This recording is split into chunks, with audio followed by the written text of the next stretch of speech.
নমস্কার। এর আগের পর্বে আমরা বিভিন্ন রকমের মিউল কয়েন সম্পর্কে আলোচনা করেছি এবং বলেছি যে বেশ কিছু মিউল কয়েন রয়েছে যেগুলো কিন্তু খুব সহজেই আমরা চাইলে আগামী যে কয়েন মেলা আসছে সেখানে নিয়ে গিয়ে বেশ ভালো দামে বিক্রি করতে পারবো। তো সেই লিস্টে যে সমস্ত কয়েনগুলো রয়েছে তা বাদ দিয়ে কিন্তু আরও প্রচুর মিউল কয়েন সত্যিকারই বাজারে পাওয়া যায় এবং আমাদের সাধারণ লেনদেনেও হয়তো আমাদের হাতে সেই সমস্ত কয়েন আসে, যাদের মধ্যে বেশ কয়েকটার দাম কিন্তু 50-60 হাজার বা তার চেয়েও বেশি হতে পারে। তো সেরকমই কিছু মিউল কয়েন আগের ভিডিওতে বলা হয়নি, সেগুলো নিয়েই এই ভিডিওটা। ফলে এই পর্বটাকে ওই সপ্তম পর্বেরই একটা পার্ট 2 হিসাবে দেখতে পারেন।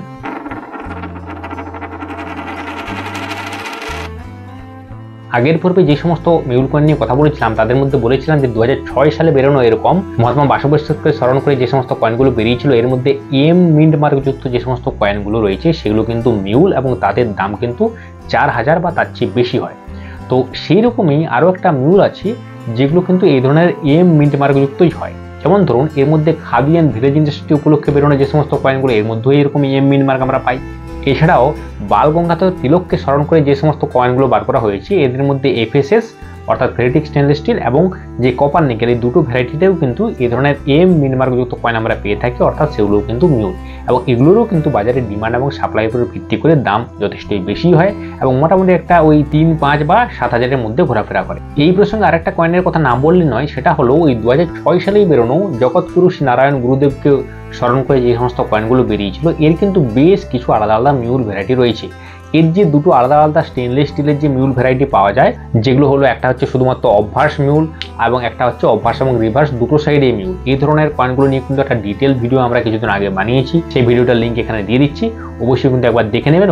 ওই ভিডিওতে কিন্তু আমরা বলে দিয়েছি যে কি দেখে সহজেই চিনতে পারবেন যে এই মিউল কয়েনটা ঠিক কতটা মিউল বা আদৌই মিউল কিনা। এছাড়াও এই কয়েনটার এই কপার নিকেল ভ্যারাইটিও একটা বেশ ইউনিক মিউল কিন্তু পাওয়া যায়। যেমনটা বলছিলাম যে ওই যে মহাত্মা বাসবেশ্বরের যে সমস্ত কয়েনগুলো এগুলো 2006 সালে বেরিয়েছিল এবং এই কয়েনগুলো বেরিয়েছিল কিন্তু 2006 সালে, অর্থাৎ একই সালে বেরোনো দুটো কয়েন, কিন্তু এই দুটো কয়েন তৈরিতে কিন্তু একটু আলাদা আলাদা ডাই ব্যবহার করা হয়েছিল। এই যে কয়েনটা অর্থাৎ যেটার কথা আমরা বলছি জগৎগুরু শ্রী নারায়ণ গুরুদেব, সেটা যদি একটু ভালো করে আমরা ডিটেলসে লক্ষ্য করি তাহলে দেখব যে এখানে একটা ডটেড সার্কেল রয়েছে রিম বরাবর, সেটা সামনেও রয়েছে পেছন দিকেও রয়েছে, দুদিকেই কিন্তু একটা ডটেড সার্কেল রয়েছে। যদি এখন আমরা এই মহাত্মা বাসবেশ্বরের কয়েনটা দেখি এক্ষেত্রে দেখতে পাবো কিন্তু যে এরকম কোনো ডটেড সার্কেল নেই, তার বদলে কি আছে না একটা সেমি সার্কুলার যে প্যাটার্ন, সেই সেমি সার্কুলার যে প্যাটার্ন সেটা কিন্তু সামনে এবং পিছনের দিকে দুদিকেই রয়েছে।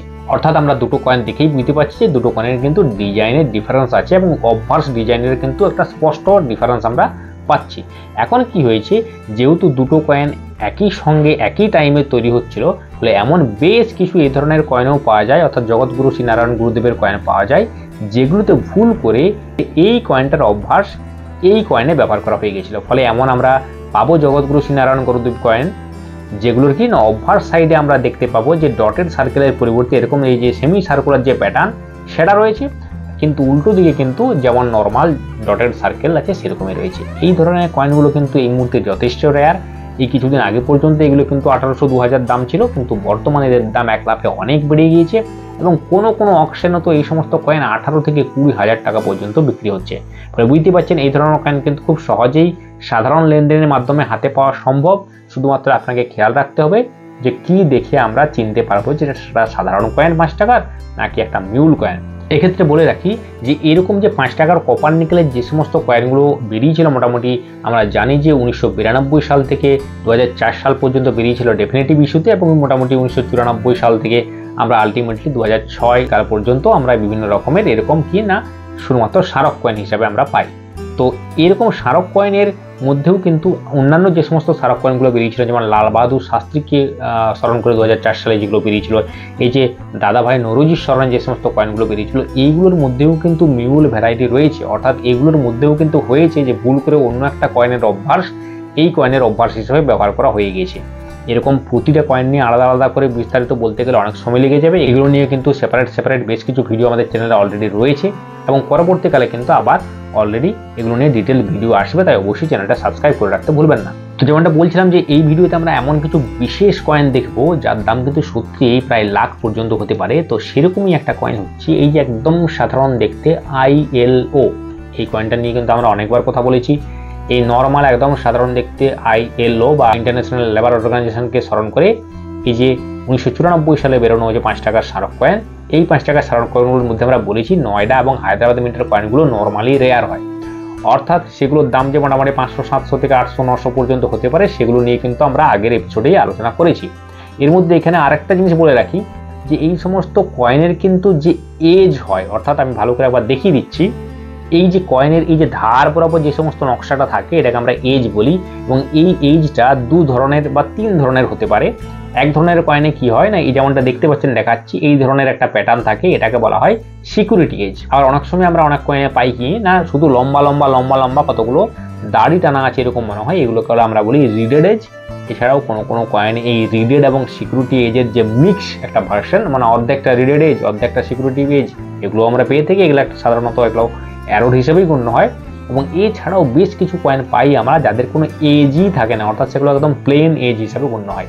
এই ধরনের প্লেন এজ কয়েন কিন্তু নর্মালি একটু রেয়ার হয়, এবং সেগুলো যদি কোনো রেয়ার ক্যাটাগরির কয়েনের মধ্যে পাওয়া যায় তাহলে কিন্তু তার দাম আরও বাড়িয়ে দেয়, সেগুলো কিন্তু আমরা অনেক ভিডিওতেই বলেছি। তেমনি এই যে ILO কয়েন, যে কয়েনটার আমরা কথা এখানে বলছি, এই ILO কয়েনের মধ্যেও কিন্তু রিডেড এজ ভ্যারাইটি পাওয়া যায়, অর্থাৎ এমন কয়েনেও আমরা পাবো যার যে এজটা সেটা কিন্তু রিডেড, ফলে সেগুলো কিন্তু নর্মালি সাধারণ যে সমস্ত কয়েন তার তুলনায় একটু বেশি দামি হবে।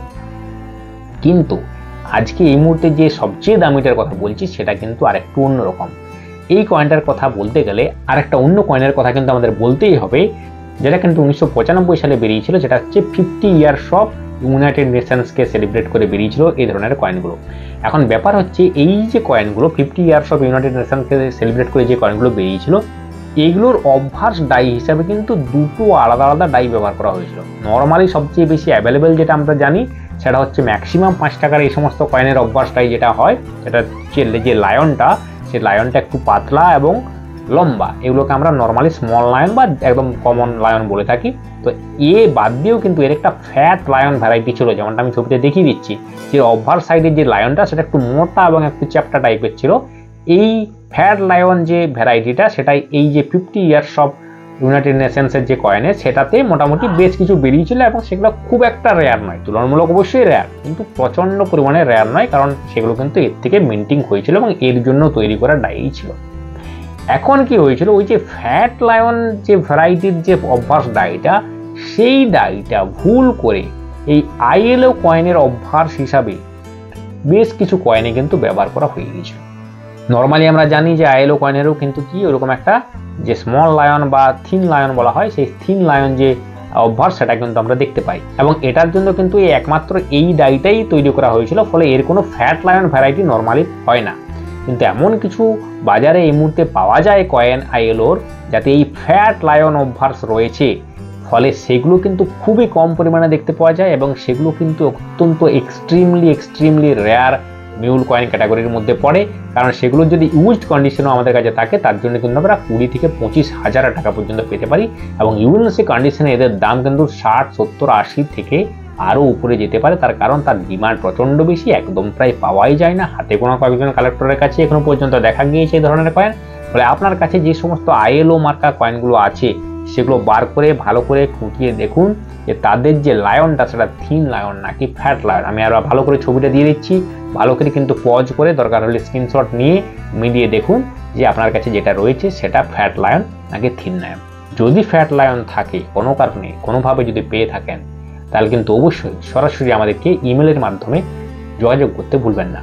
যেমনটা অলরেডি বলছিলাম যে এই সমস্ত মিউল কয়েন ছাড়াও আরও প্রচুর রকমের মিউল কয়েন কিন্তু এখানে পাওয়া যায়, সবগুলোকে এই ভিডিওতে কভার করা সম্ভব নয়, এবং এর পরবর্তী এপিসোডে আমরা অবশ্যই কিন্তু বেশ কিছু রেয়ার নোটস নিয়ে আলোচনা করব, যেগুলোও কিন্তু খুব সহজেই হয়তো আমাদের কাছে আছে কিন্তু আমরা তার সঠিক ভ্যালুটা জানি না। তাই অবশ্যই এই ভিডিওটা ভালো লাগলে লাইক করতে ভুলবেন না, এবং অবশ্যই বন্ধু বান্ধবদের শেয়ার করে দেবেন।